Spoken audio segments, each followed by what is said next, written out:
affirmations over yourself. The more you hear it, the more you believe that it's true. And welcome to Premier Fitness. I'm Gene Williams, your yoga instructor, and I'm here to tell you about the benefits of yoga.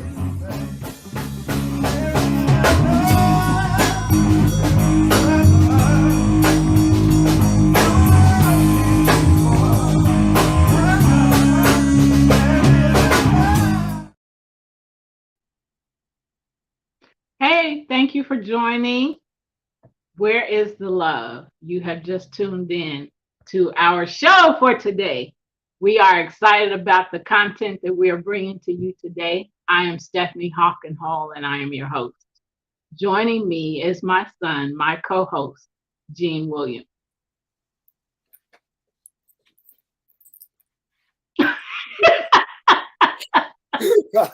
Pushing people on me like, whoo. We are on the air. Yes, we are. Mm-hmm. Again, everybody, thank you for joining and tuning in to our show. You have, we are talking about, well, first, let's recap what we did last week. I'm excited. So last week we had the unmasking guru, Dr. Michelle Boone Thornton, on our show. And we talked about mental health. And we talked about, hey, sis. Hey, man.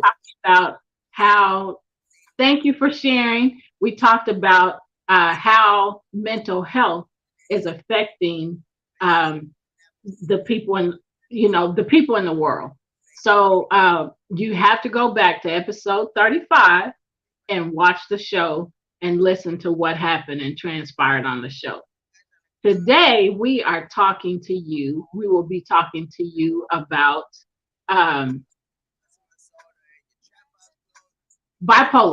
being bipolar and bullying. We are going to show you how they coincide. That's the information we're going to be sharing with you. Are you trying to share, Gene? Yeah, I'm trying to find it on your page. I was having a hard time to getting it. So if you are here while he's looking for that, I'll start looking for it after he finds it. But listen, if you are here, share your Facebook page so that other people can see the show, so that they can join in as well on the discussion. So we are live on Facebook. Where is the love? Or we are live on Facebook. The name of the show is Where's the Love? But we are live on Love Misunderstood Institute Facebook page. We are also live on YouTube channel, Love Misunderstood Institute. So join us on those two platforms, and you can conversate with us while we are doing our show. Or you can watch us on Amazon Fire Live, or you can watch us on Roku Live on TV. And so when you go there, all you have to do is search P-O-D space. No, P-O-D TV space L-I-V-E. You search that on Roku and on Amazon Fire, and you can watch us right now on TV. So again, thank you for joining. We're looking forward to sharing information with you. Were you able to find it, Gene? No, I'm gonna let you go ahead and find it, and I will start this discussion about bipolar disorder. Okay, sound good? Okay, let us go. Go ahead. As she said before, we are discussing bipolar disorder and how it is sometimes the culprit as it pertains to a person who's bullying. All right, so according to Mayo Clinic, bipolar disorder, formerly called manic depression, is a mental health condition that causes extreme mood swings that include emotional highs, mania or hypomania.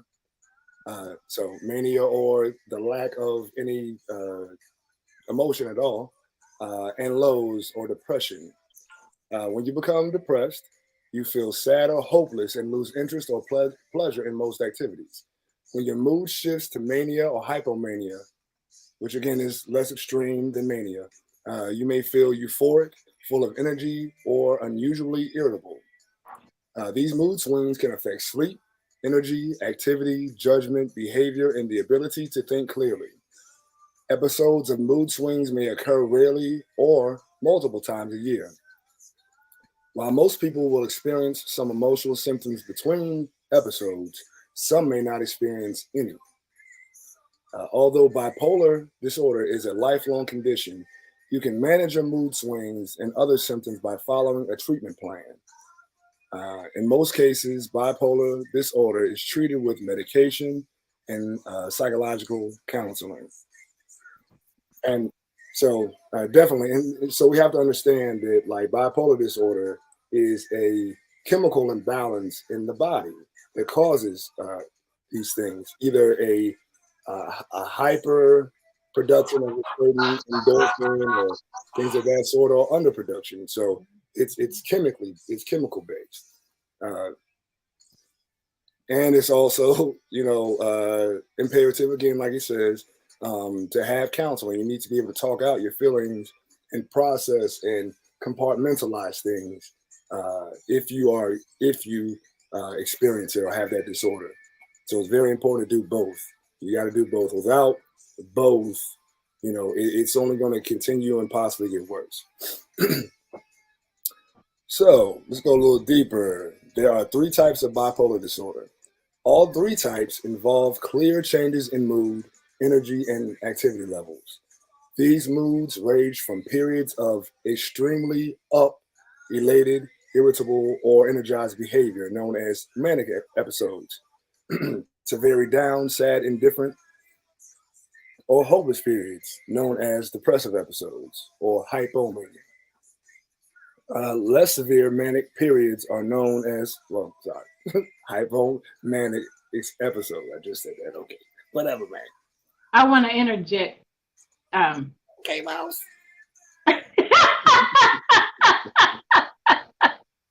So I just want to say that the bipolar disorder is what it is called now.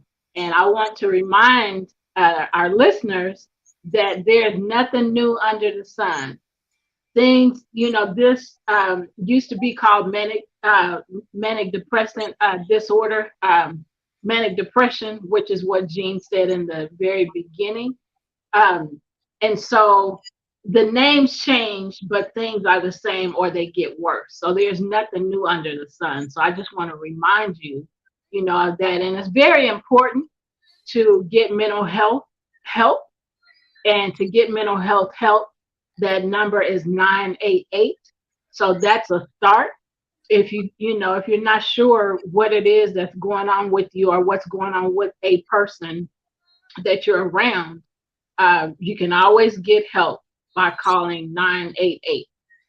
Again, mental health therapy, seeing a therapist is very important. There are mental health coaches, certified mental health coaches as well. I am a certified mental health coach, and I am still getting some more certifications for that. So you start with the mental health coach. If that doesn't help, then you go to the therapist. If that doesn't help, then you go to the psychiatrist. And that's when you can get meds. So it's very important to try to get help, to first of all acknowledge what's going on with you, confess it. This is what's going on. Acknowledge it, and confess it, and then get help. Otherwise, you're going to keep going in a downward spiral, and you're taking other people with you. Yes. Because when you're affected mentally, And emotionally. you say that again. And emotionally. Yeah, you damage other people. Right. So, and sometimes you just can't help it, but you need to get help. So get help again by getting a therapist, a mental health coach, a psychiatrist, whatever level you need to start at. Start there. First of all, admit, confess, that there is a problem. Right. So if you don't confess it, you're not going to get help, and you're not going to help yourself, and you definitely not going to help anybody else. Right. So I just wanted to add that. Right. And we have to be very clear about the fact that not only does it affect your mental capacity, but also affects your emotions. I have to make that very clear. Yeah. And because of the disorder, you have no control over it, and that's what the medication and the psychotherapy is for. That's why You you have. got some music in the background. I thought I turned it off. Sorry. Yup. You and your music. I needed Go it. ahead and finish. I'm sorry. I could just hear that music and I'm like, what's going on? We ain't at the club now. You sure we in the club like this right here, man? Come on now. We trying to get this TV show and this education. Education. Okay. Go ahead. Yeah, I was gonna say, but we have to understand that it's your emotions again are chemical based, especially when you have this disorder. So you have to have the medication and then the tools to help you process your feelings and your emotion and your mental state in a way that is constructive as opposed to destructive. And so that's what I'm talking about. The person that we have that, what I'm trying to figure out a way to say it. That was that person's issue. I'm gonna leave it right there. All those bi people at the club, they need this music. Exactly, that's what I'm saying. You gotta be up in there with it sometimes. Hey, come on now. Bipolar. Mark said all those bipolar people at the club, they need your music. In silence. Can y'all hear it? He said you was ready to play Flashlight. I don't know where she went. Okay, I'm gonna keep dancing though. Okay. Well, I'm gonna keep the show. All right. As we said, there are 3 types of bipolar disorder. No, I'm sorry, I'm not gonna do that. Bipolar 1 disorder is defined by manic episodes that last at least 7 days, either most of the day or nearly every day, or by manic symptoms that are so severe that the person needs immediate hospital care. Usually depressive episodes occur as well, typically lasting at least 2 weeks. Episodes of depression with mixed features, which is having depressive symptoms and manic symptoms at the same time, are also possible. The experience of 4 or more episodes of mania or depression within a year is termed rapid cycling. Yep.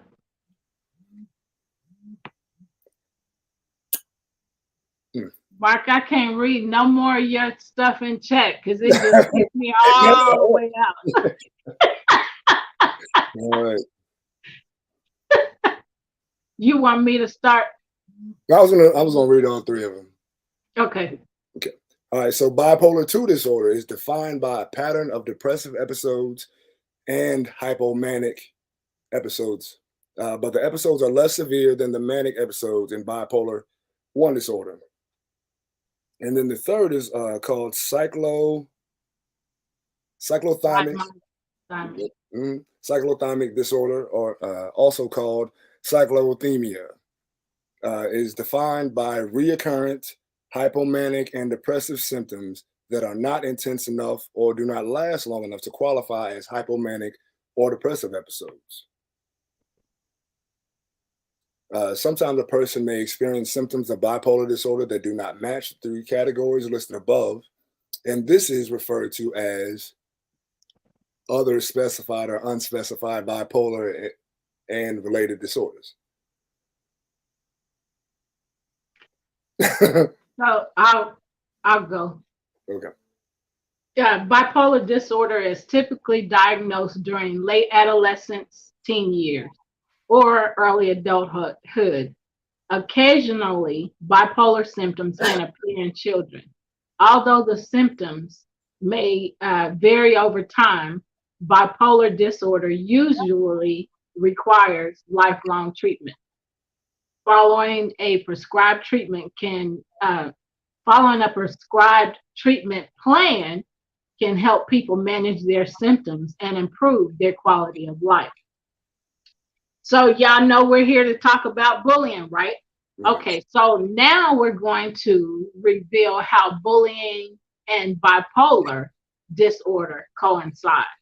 So remember, I want to remind you, and there's a reason why I'm reminding you of this, and I'll tell you after I remind you.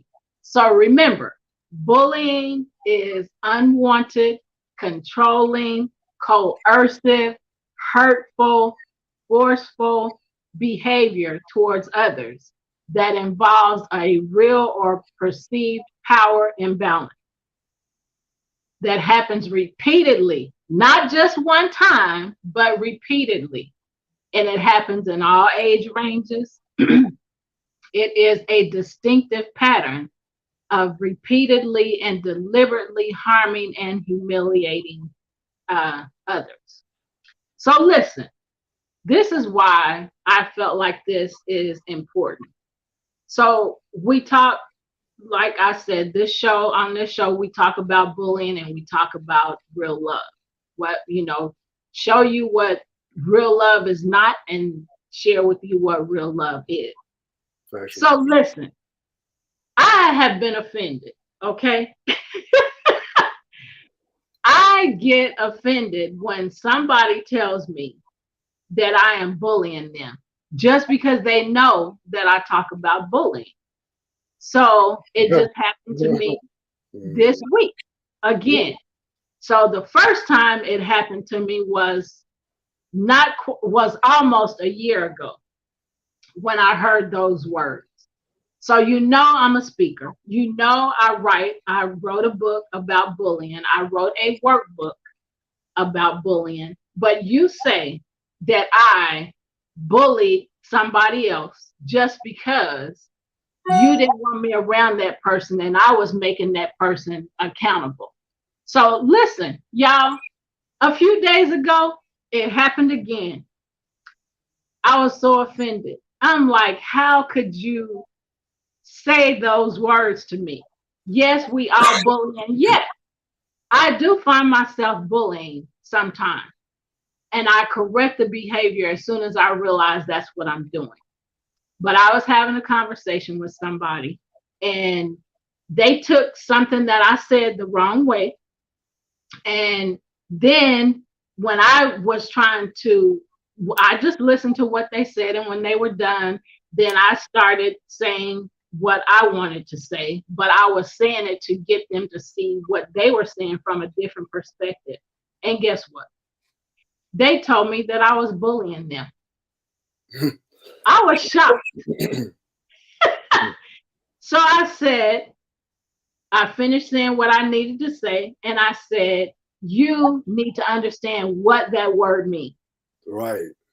Using it out of context. You don't just say stuff just to be saying it. Right.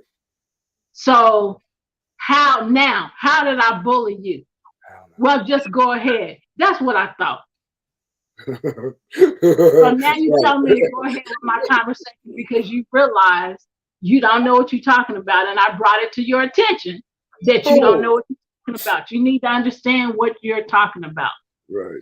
That is why I needed to read the definition of bullying. Don't just say stuff because it sounds good or because you think that's what it is. Know what stuff means. And that's anything. Yeah. Yeah, what Bev said. So she said they turn it around on you, but it's called deflection. That's a dark psychology tool to deflect or deflect back on you what you said they're doing just to get at you, knowing good and well that you ain't doing what they said. Yep. Like that's just a way of flipping it back to take the heat off of you. Like, really? Okay. Yep. Okay. Okay. So we deflected now. Right.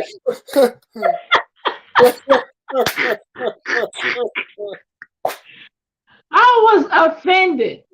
I'm like, I teach this stuff. I know. So like I said, I'm not saying that I don't bully at all because I do catch myself talking about somebody sometimes. That's verbal bullying. So that's just an example. But when I catch myself doing those things, then I stop myself. But just to tell me I'm bullying you because you don't want to hear what I'm saying, know what the word means before you say that. So it took me a little bit to get over my offense. But then, since we're talking about forgiveness and teaching and educating about forgiveness, that came to mind real shortly afterwards. Okay, you can't hold on to that. You got to forget. Man. It's work. It's work. So I had to make a choice. Yes, it's definitely work. And it's something you have to do over and over and over again. You can't stay in that place of being upset or offended or bothered by what somebody says or does. You have to get past that. And so an easy way to get past that is by forgiving them. So while we're here, at this point, I want to say that we are having a class on unforgiveness on February 16th at 7 p.m. Central Standard Time. And it is a virtual class, and there are 3 of us teaching. We will be teaching about the harmful part. We'll be teaching about unforgiveness. We'll be talking about the harmful part of it, how it harms you. We'll be talking about the distress that it causes you, and we will be talking about the healing benefits of unforgiveness. So I wanted to interject that right there.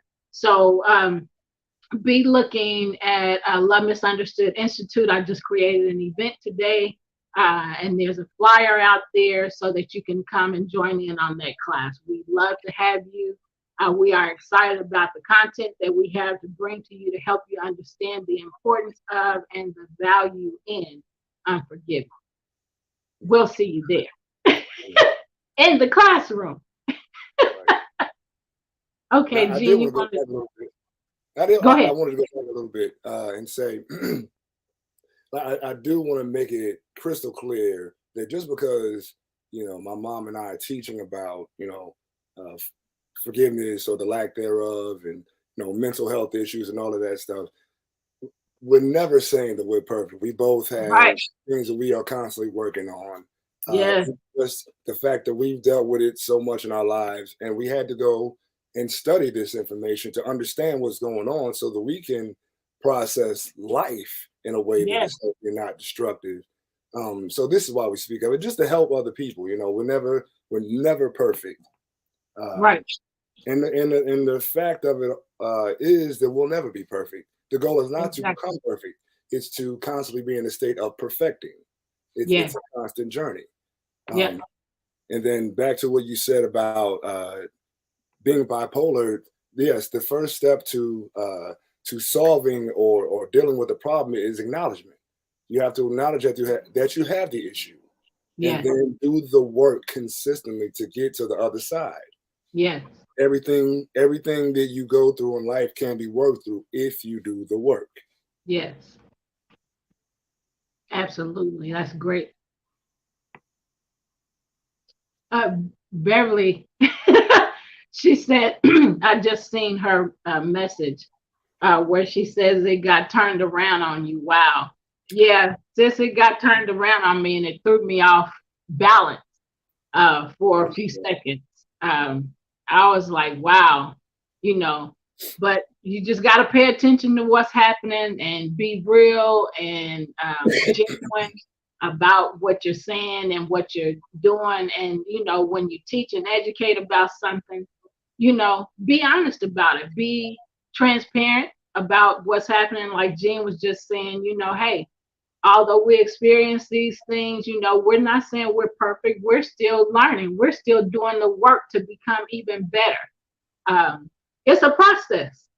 And so I just wanted to add that. So, man, yeah, it really blew my mind because I wasn't even thinking about, bullying.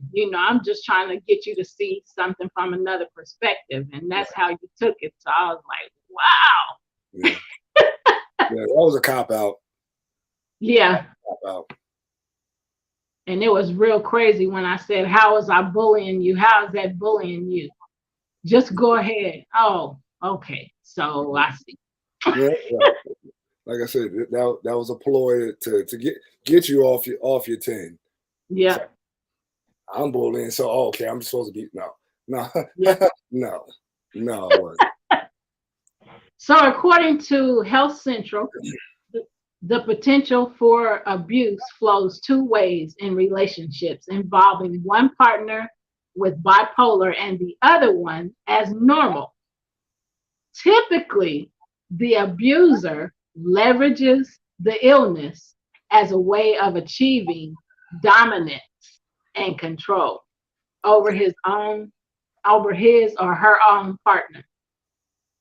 In an abusive relationship, the behavior might start out innocently enough, but it never remains that way.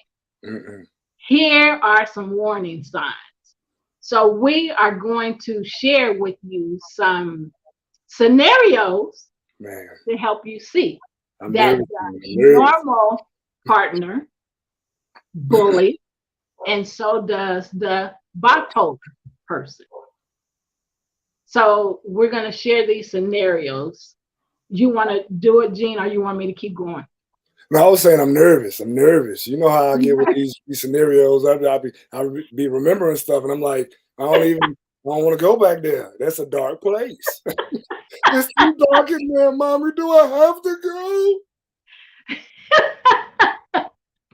It's so the normal partner, what may start out as an expression of interest and understanding in one's illness may soon turn into a weapon of destruction.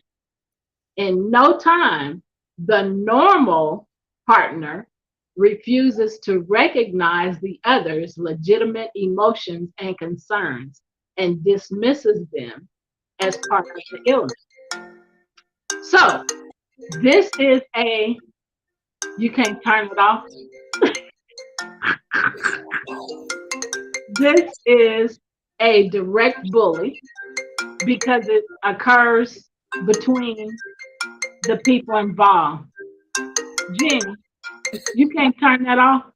I was trying to wait so she would get the phone call, but okay, sorry. Okay, so to reiterate, this is a direct bully because it occurs between the people involved. This is also a relational bully, which is a sneaky, subtle way, but with harmful effects, also referred to as an emotional bully.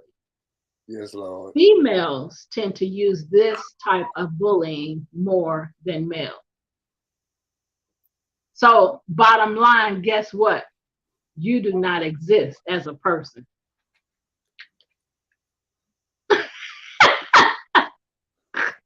That's why I couldn't read it. I had to say some stuff. Lord. Mm-hmm.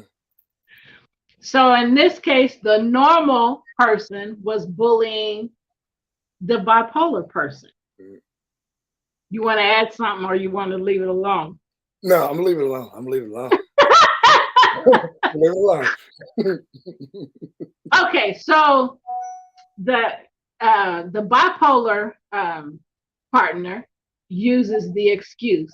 What may begin with the bipolar partner being candid about his or her illness may soon turn into a justification for refusing to take personal responsibility. Often, the offending behavior has nothing to do with the illness or any other related condition. Guess what? We talked about this for months. This is a narcissistic bully. They are self-centered, show the need for power and control.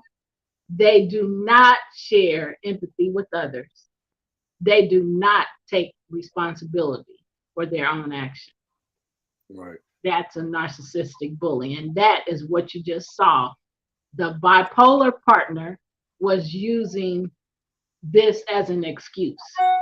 Mm-hmm. So, and the bottom line is no one likes to be exploited. Yes, Lord. I can do number 3. Okay. All right. The normal partner, being the sadist. Staying healthy involves taking sometimes elaborate precautions. This may involve getting to meetings well in advance or taking chill breaks or rigid sleep routines. The normal partner may work to defeat these efforts, typically through shame and ridicule, expressions of losing patience, and by not keeping to agreements. This is a sadistic, narcissistic bully. They have the need to feel omnipotent, derives enjoyment from hurting someone. Bottom line, your distress has become your partner's pleasure. So listen, today I learned about the sadistic, narcissistic bully. So many things out there. That's a step up to me. That's a step up above the narcissistic bully because they have the need to feel omnipotent. We never have all power. Right, And that's what omnipotent means. right. So that's a shame. Yep. Yeah, I mean, so in a situation with a person who's bipolar, because they have the mental health issues, they need more time to sleep. They need, they take more time to recharge. You have to understand that,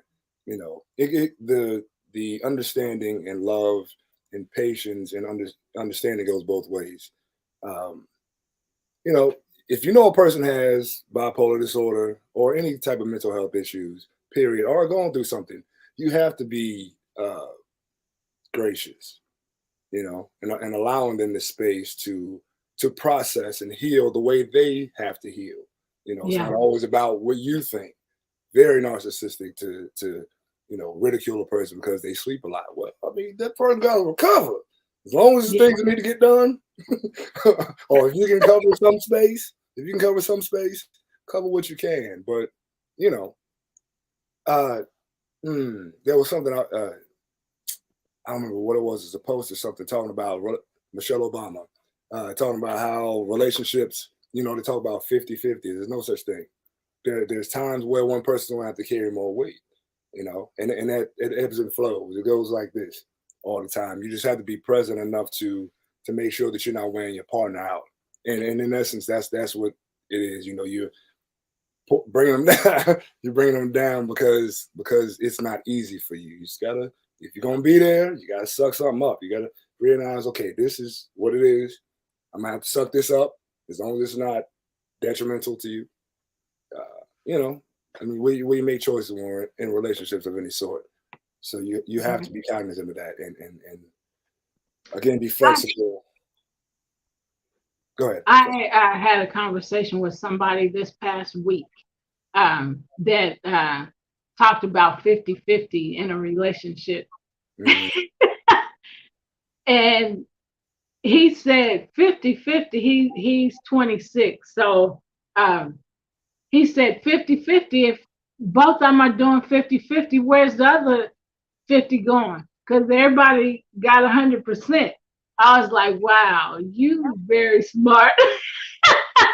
So we say, 50-50, but everybody has to give 100%, and I never thought of it like that until he said that. So, I mean, it only makes sense. If I'm only giving 50, I got 50% left. Where is that going? Right. So anyway, I just wanted to add that because he just brought that to my attention last week, and I never thought about it this past week, and I never thought of it like that. Yeah. So you want to add something else?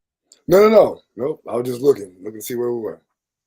Okay, so this is the next scenario: the bipolar partner being the prima donna.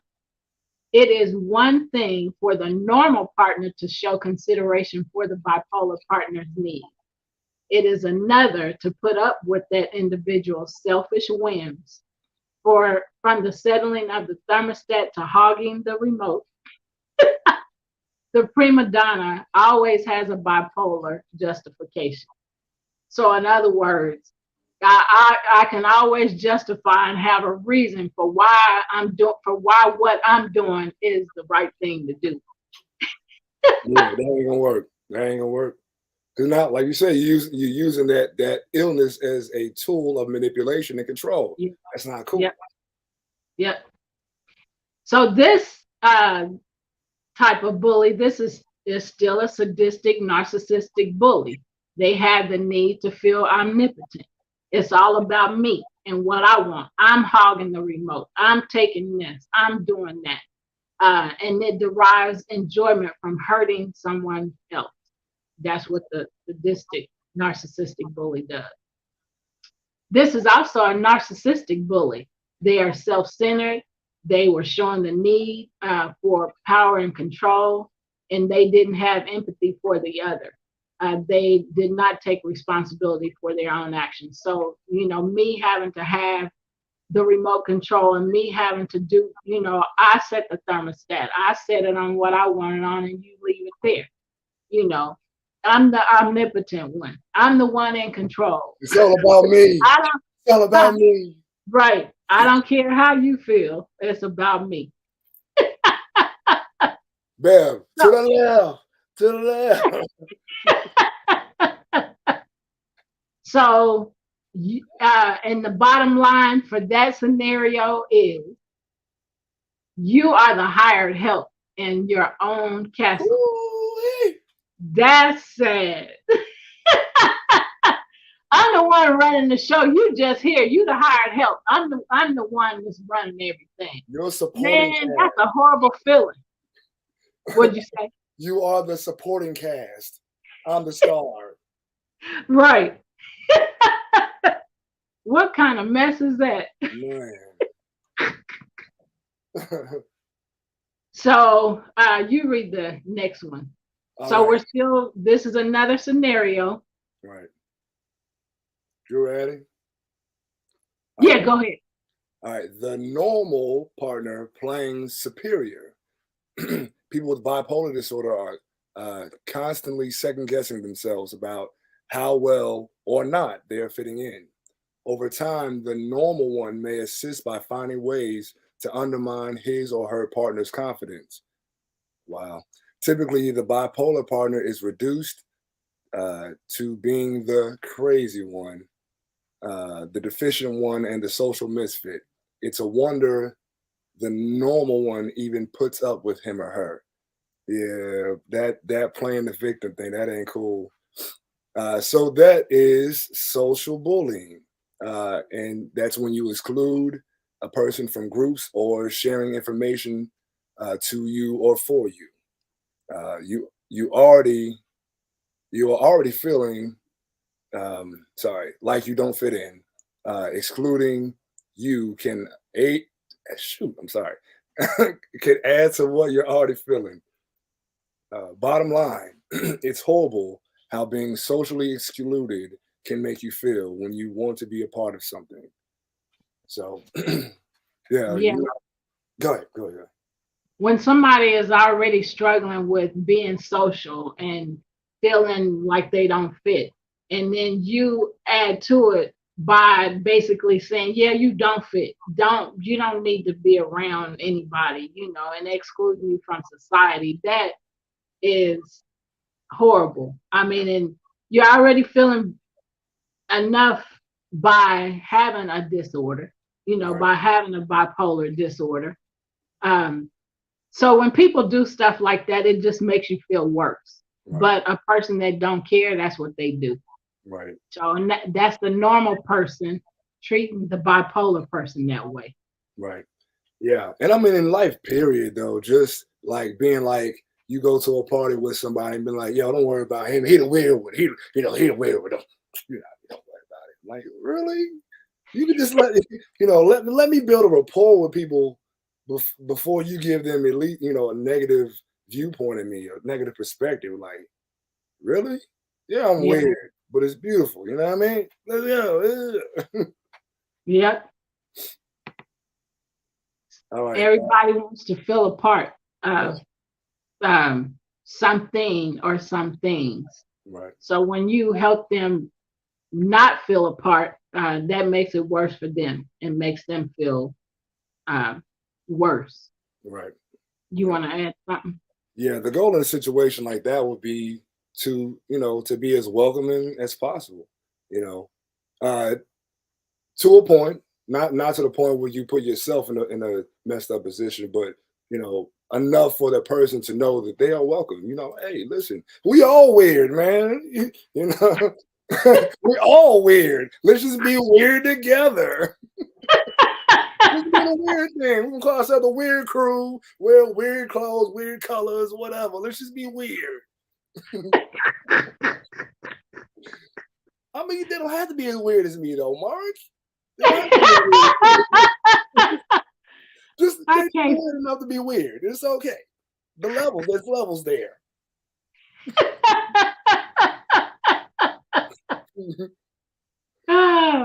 You want to do the next part, or you want me to do it? Yeah. We're on 6, right? Because I missed. Yeah. Okay. The bipolar playing superior. People who are bipolar may paint Sistine chapels. Normal people work in offices. The bipolar partner may remind his or her normal partner, whatever normal is, that Right. disturbs my spirit. That disturbs my spirit sometimes. The bipolar partner may remind his or her normal partner of this at every available opportunity. In this context, the normal partner is reduced to being the stuck in the mud, the deficient one, the social misfit. It's a wonder the bipolar one even puts up with him or her. Yeesh. Why we playing games, man? Right. Time. Listen, we all here trying to grow, man. Can we just grow? You doing the crabs in a barrel stuff? You gotta climb up on me to get up, man. Listen, hey, you got one hand, I got the other hand. Let's hold each other and climb up the rope together. One hand after the other. We all need to get out the bucket. Let's get out the bucket. That's the goal. Stop trying to keep me down and pull me down, because I'm going up faster than you. Right. Just crab in the bucket. Right. Watch my work. Okay, watch my work and do what I did. Follow me. Follow me. Follow me. All right. You so doggone nutty. All right. But that person there, the bipolar partner who's playing superior, is a sadistic, narcissistic bully. They have the need to feel omnipotent, and they derive joy from hurting other people. Bottom line, even the bipolar person can make the normal person feel abnormal. That's too many normals for me, brother. Too many normals. So we're in a race to see who can pull each other down first. Right. To see who's really the normal one and who's really the jacked up one, or who's really the one with the bipolar disorder, or whatever the mental health issue is. We are in a race to see who can pull each other down. That is just crazy. Right. Now, and I want to say this with my silly self. I'm sorry. You weren't done. Go ahead. You finish. No, I wasn't going to say nothing. Okay. I just want to say very concretely, we are all crazy. Okay? We all got our own brand of crazy. So stop trying to out crazy people and get well. That's the goal. We're all crazy. We're trying to get to healed. Let's get there. You don't have to get lost in the land, in the wilderness of craziness. On the mountain of madness. You are so silly. Oh, me and Beverly are cracking up at you. It's the coffee. It's got me hyped up. Oh, my goodness. So here are some signs and symptoms of people with bipolar disorder, signs and symptoms that they experience.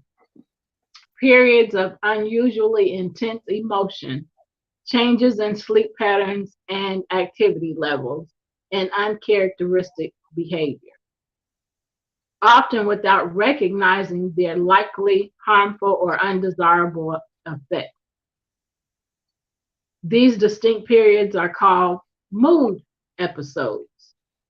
Mood episodes are very different from the moods and behaviors that are typical for the person. During an episode, the symptoms last every day for most of the day. Episodes may also last for longer periods, such as several days or weeks. That's horrible that somebody has to experience that for so often or for so long.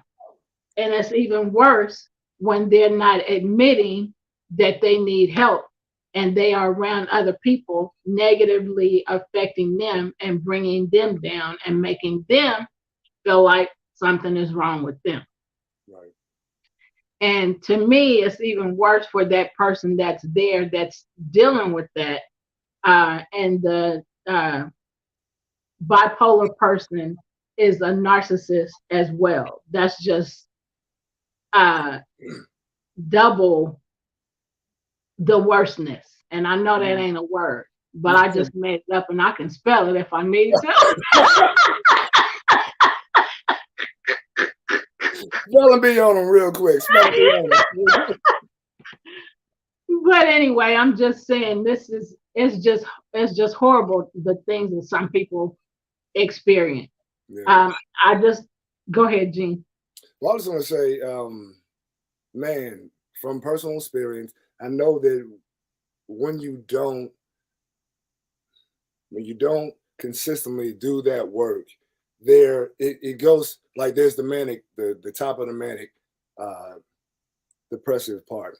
It's like with that person, it was a lot of valleys, a lot of valleys, and then like it could go high for a hot second. It could be a good thing or a bad thing. You never know. Yeah. And then boom, right back down into the valley for a long time. And it's really dark down there. And you be looking for that. You're walking on eggshells. Is it okay to be happy right now? Oh no. You know what I mean? Like, oh, bro. It's exhausting. You start to question your own sanity. Like, am I crazy? Is this normal? I mean, I know there's no such thing as normal, but is this normal? Yeah. I'm scared to breathe too hard. Why you breathing so hard?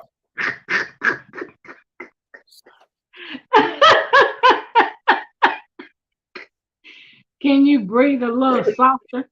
Right. Like, what? Okay. I just won't breathe it out.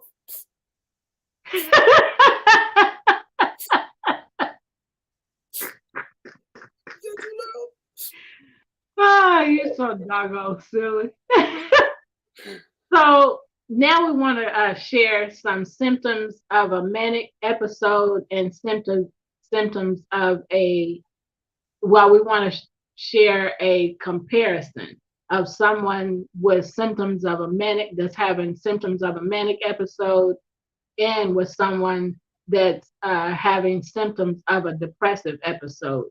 So the manic episode, the symptoms are feeling very, very up, high, elated, or extremely irritable or touchy.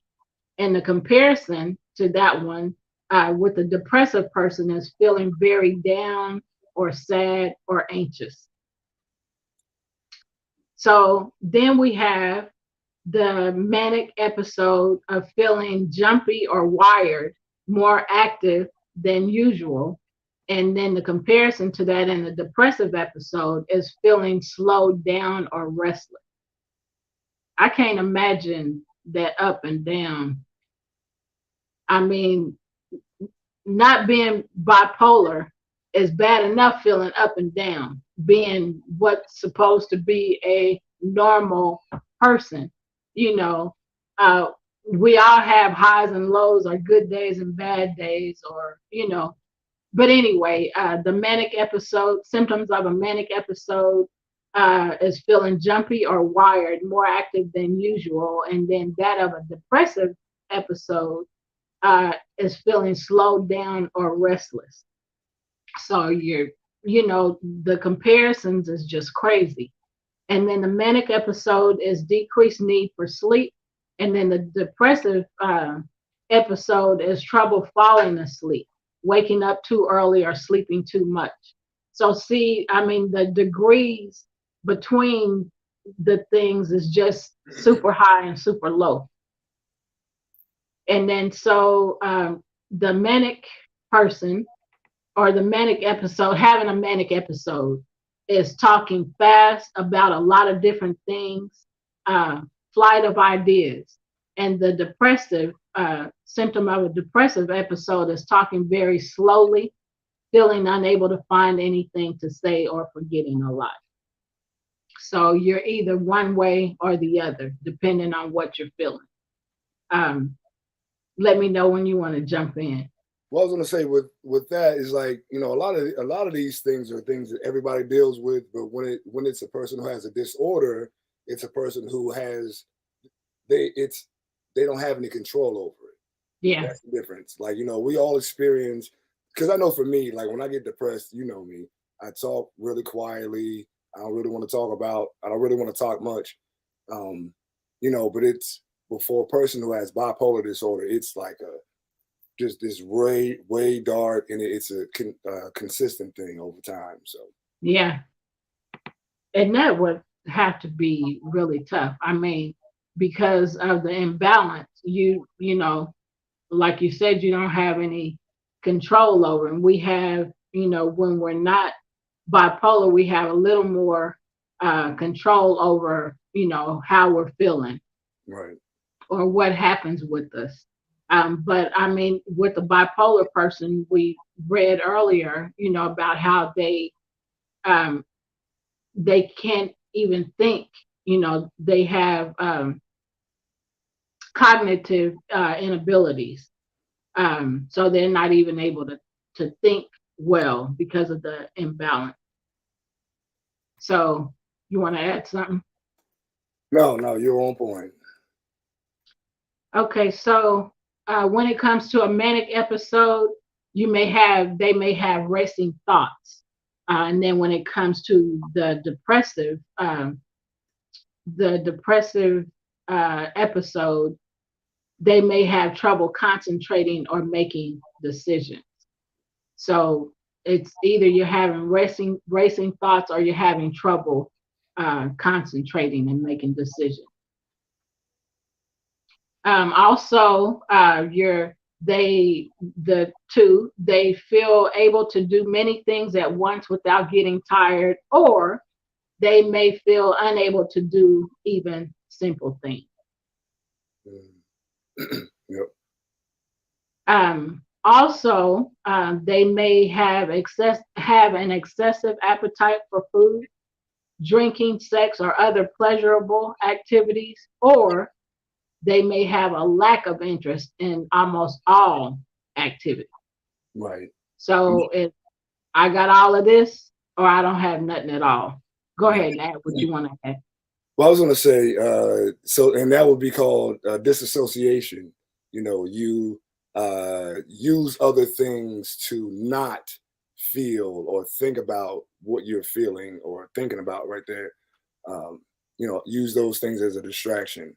And same thing with the lack, you know, just tuning out from the world so that you don't feel anything. It's the same thing. It's polar opposites. Again, bipolar. Polar opposites are the same disorder, or, you know, something. So we always strive to be somewhere in the middle, close to Yeah. it. You know? Yeah. Yeah. And then lastly, the manic may feel unusually important, talented, or powerful.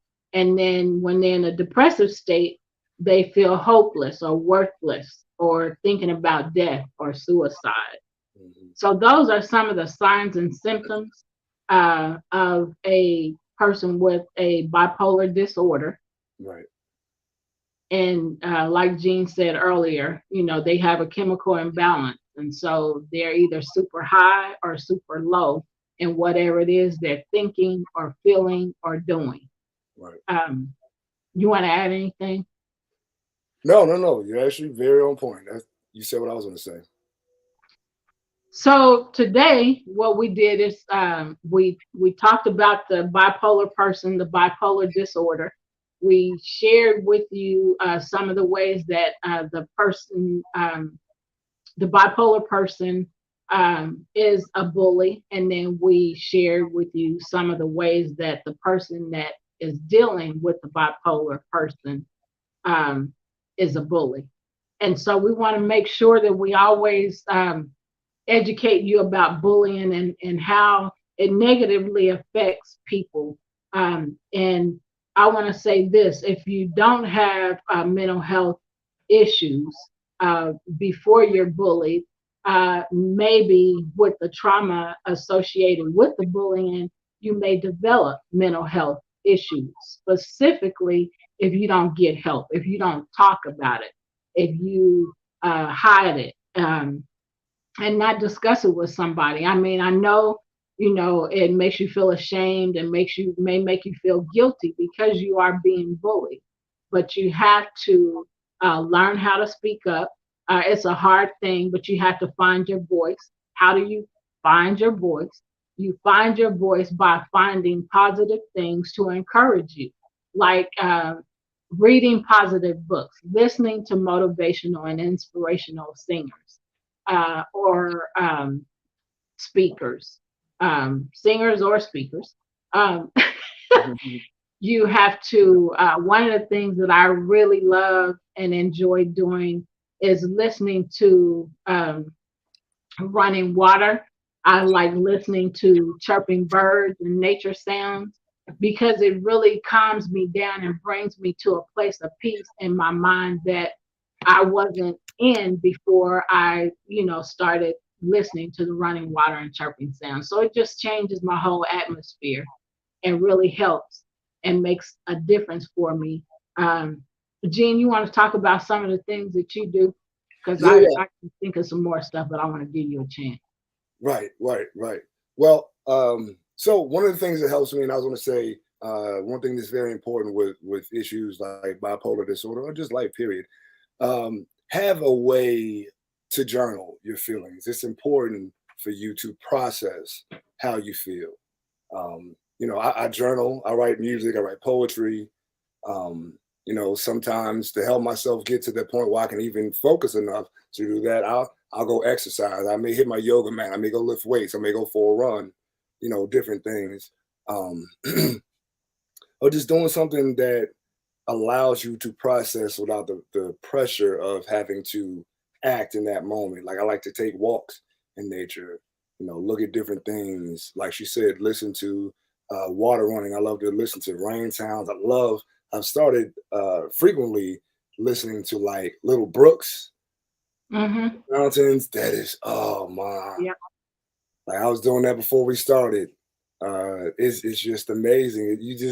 I literally take myself there in my mind and it Yep. allows me to do a healthy dissociation from what I'm feeling, so that I can come back to it with a clear mind. That's awesome. Yeah, That's those awesome. those are my things. Yeah. So for me to add some more, reading helps me to relax. Listening to different types of music. Now, different types of music help me in different ways. I may be listening to jazz right now, and it's not getting me where I want to get in my mind, for example. So maybe I might listen to some R&B. Maybe that's not getting it either. So maybe I might listen to some gospel or some praise music, and it might not get me there. So I keep on finding stuff until I get to where I want to get in my mind, till I get to that peaceful place, until I'm not thinking like I was thinking before I start searching for that peaceful thing. Also, reading the Bible and praying a lot. Those are all things that help me. So we are at the end of our show. We thank you for joining our show and for being a part of our show. We hope that this information has helped you to see that a mental health person, someone that is experiencing mental health, can still bully, and a normal person, of course, bully. So we just wanted to show the comparison today. And we want to say thank you for joining our show. We send you away with peace. We send you away with love. And we send you joy and peace and happiness. Take care. We will see you next Sunday at 5 p.m. Central Standard Time right here. Take care and bye for now.